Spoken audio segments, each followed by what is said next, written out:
So guys, চিল নিয়ে feel করা শেষ। রিসাং ঝর্ণা থেকে উপরে উঠবো।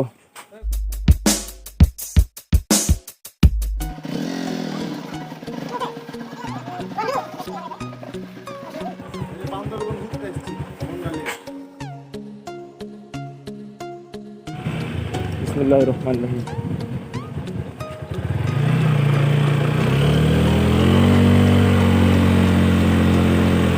Bismillah, bismillah, bismillah, bismillah, bismillah, bismillah, bismillah, bismillah, bismillah, bismillah, bismillah, bismillah, bismillah. ও ভাই, এটা ভাবছিলাম সামনে থেকে উল্টা যাবে, কিছু হয় না।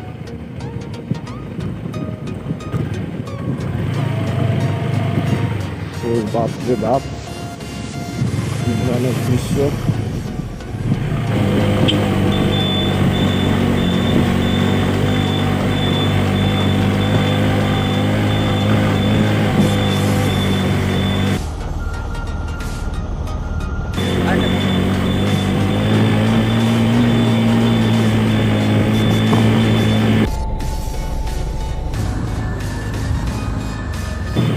ও বাপ রে,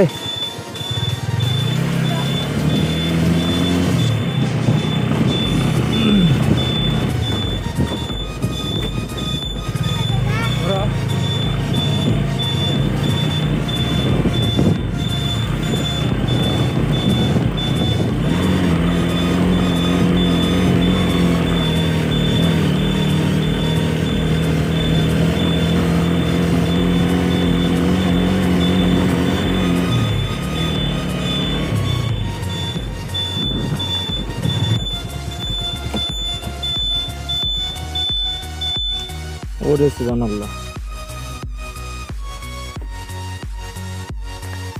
পালসার কেমনে উঠতেছে ওটা দেখতে মন চাইতেছে। আলহামদুলিল্লাহ, এখানে সবকিছু ঠিকঠাক। ব্রেকের সমস্যাটা আবার শুরু হয়ে গেল। তো আমরা বাইকের আওয়াজ পাচ্ছি।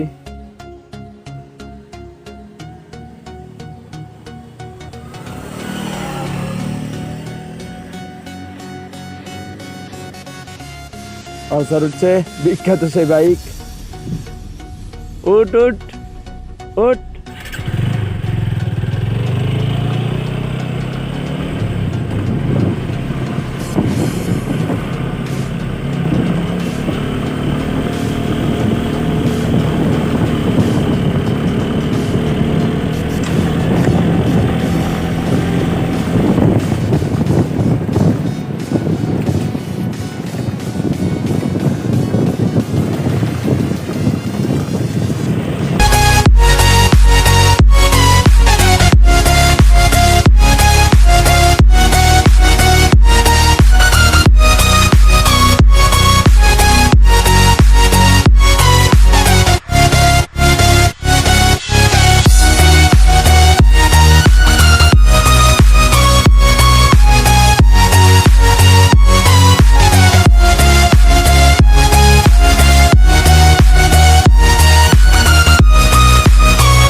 কার গাড়ি পড়েছিল?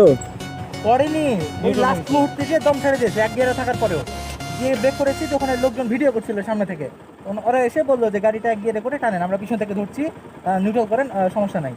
দিয়ে তো সিভিল ভাই নামলো, দিয়ে আগলাম। পরে ফেনী আর চট্টগ্রামের রাস্তা একসাথে আর কত দূর পর্যন্ত? না মানে অর্ধেক ফেনী চলে যাবে, অর্ধেক চট্টগ্রাম।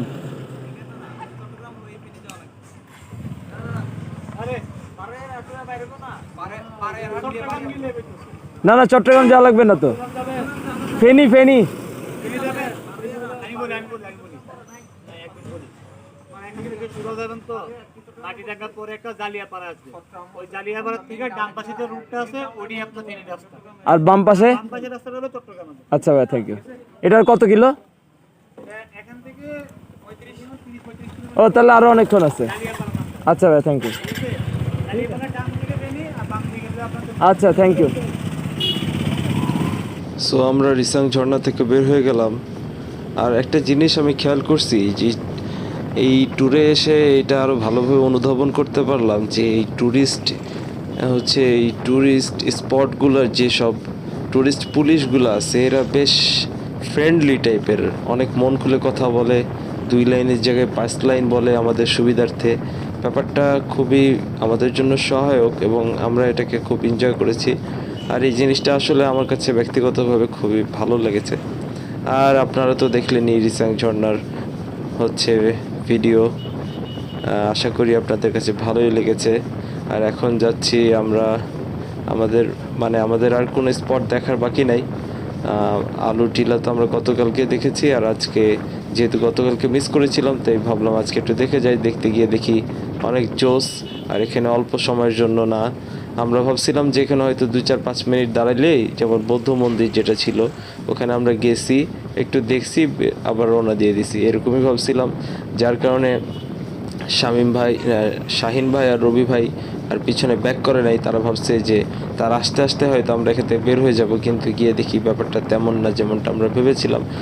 এই মেইন গেট থেকে মূল ফটক থেকে ঝর্ণা প্রায় 2-2.5 কিলো, আর ওই জায়গাটাতে যাইতেও সময় লাগছে। আর ওখানে গিয়ে এসব সৌন্দর্য দেখে 5 মিনিটের মধ্যে ফিরতেও মন চায়নি।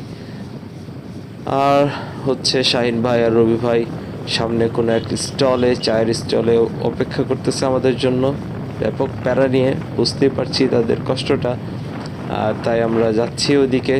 হয়তো কিছুটা বকাঝকা শুনতেও হতে পারে, কিন্তু যেহেতু একবারই আসছি, আর কবে আসবো কি না, কবে আসার সুযোগ হবে তাও জানি না, তাই একটু প্যারাটাকে মেনে নিয়েই আমরা জায়গাটাতে একটু বেশিক্ষণই থাকা হয়ে গেছে বলবো। তো দেখা যাক সামনে শাহিন ভাইরা কোথাও ওয়েট করতেছে আমাদের জন্য, দেখি কি হয়।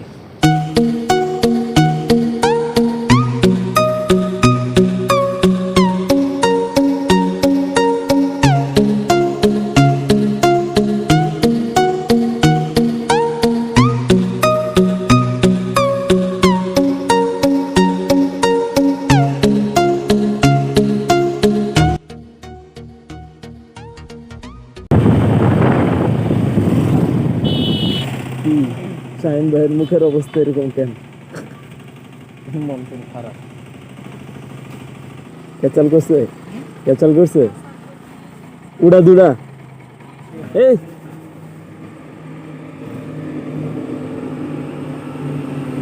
তো আমরা শাহিন ভাইকে পিক করে নিলাম, আর শাহিন ভাইয়ের মুখটা প্রায় প্যাঁচার মতো হয়ে আছে, আমাদের উপর প্রচণ্ড পরিমাণে ক্ষিপ্ত।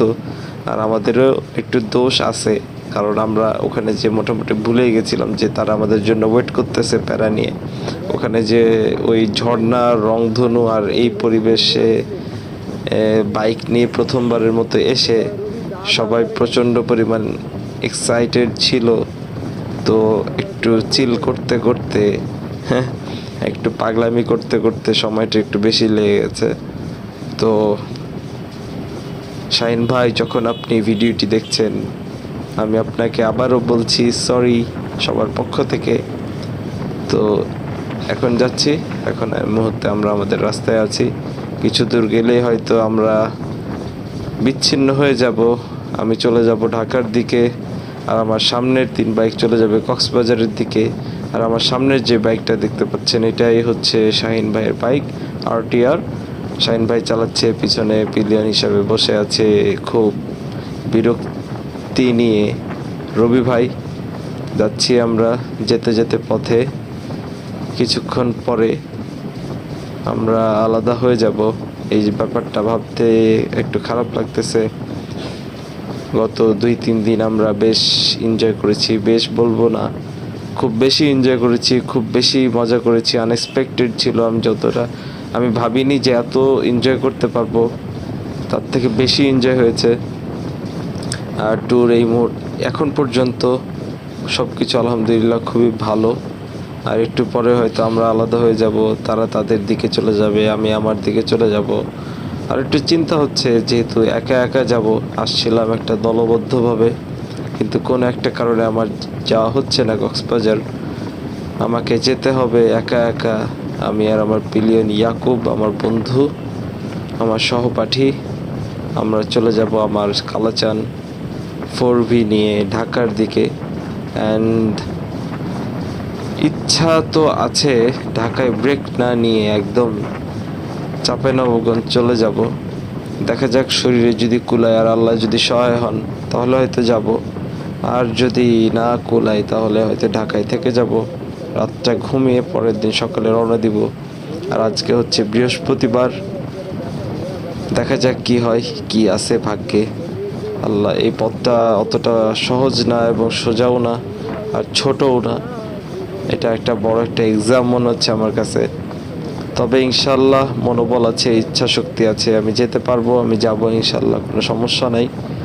এতটুকু কনফিডেন্স, সেলফ কনফিডেন্স আছে আমার। তো যাই, একটু পরেই হয়তো কোনো এক জায়গা থেকে আমরা আলাদা হয়ে যাব।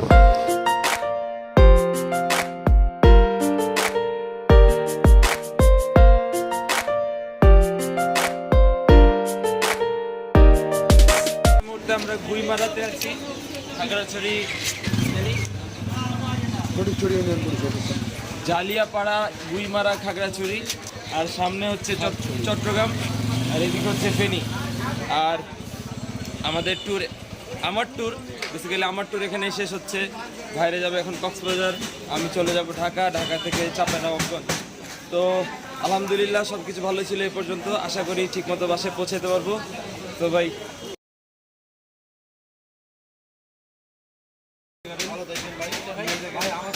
এ হচ্ছে আমাদের গ্রুপ লিডার, আমাদের কাপ্তান খুব ভালো লিড দিছে ভাই। দেখেন বেস্ট অফ লাক ভাই, সেফ জার্নি ভাই।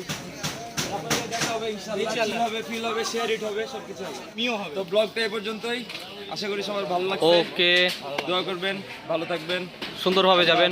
আল্লাহ হাফেজ।